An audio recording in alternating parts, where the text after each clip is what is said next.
Today we're going to talk about domain and range. Remember that domain stands for the x and range stands for the y.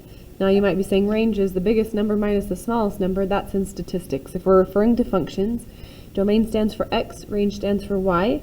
In other words, domain stands for the input and range stands for the output.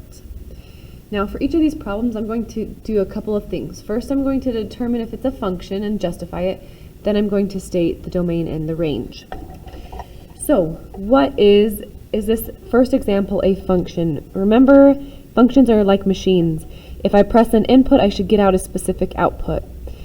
Now if I look at each of my inputs, they are all different. So there's no evidence to suggest that if I pressed the same button twice I would get more than one thing or two different options. So the evidence suggests that yes, this is a function, and I'm going to say all the inputs have one output. Now as I'm listing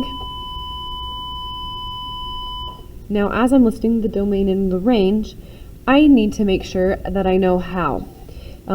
For discrete graphs, I'm going to write it one way, and for continuous graphs, I'm going to write it the other way. Now, are these examples of discrete or continuous? Remember, discrete are things that you can count. I can count that there are 1, 2, 3, 4, 5 things. So this is discrete. If I'm writing the domain of a discrete graph, I'm going to make a list. I'm going to put this fancy brace in here. I'm going to list all of the inputs, or the x values. And if I look at a point, remember the first value is x, and the second value is y. So my domain value starts with a 2, then I have 6, 4, 5, and -8. My range is my output, so those are the y values. So -4, -2. If you repeated y value or an x value, you don't need to write it more than once.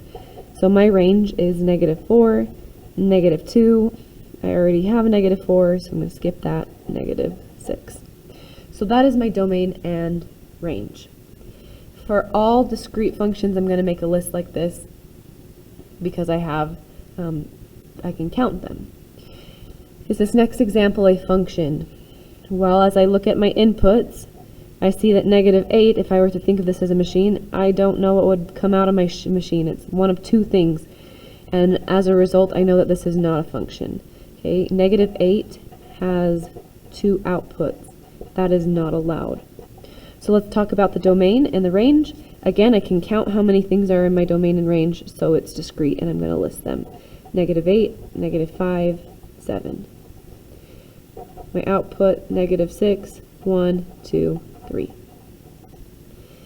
Now, the graph is probably the trickiest one, but pretty straightforward still. To ask if it's a function, remember I can do my vertical line test. As I draw vertical lines through each of these, I notice right here, if I drew a vertical line, it would cross twice. So this is no, because it fails the vertical line test. My domain is my list of x values. Now, I don't have my x values written down, but if I go to a point, for example, this point, I can see that the x value is 1. This point's x value is 2, and so on. 3, 4, 5, and 6. If I list my range, I'm looking for the y value, so how high are my points? So if I go to this point, its y value is 3. This y value is 1. This y value is -1. We've got another 3. Don't repeat it. My y value is 2. This y value is 0, and this y value is 6. And my last example, is it a function? I look at all of the inputs. They're all different, so there's no evidence to suggest that this is not a function. So yes, all the inputs have one output. And I can list my domain and range. Domain, I can count how many are in my domain. There's 1, 2, 3, 4, 5, 6. Those are the numbers in my domain. And my range, 2, 4, 6, 8, 10, and 12. And that's how I find the domain and range of discrete graphs.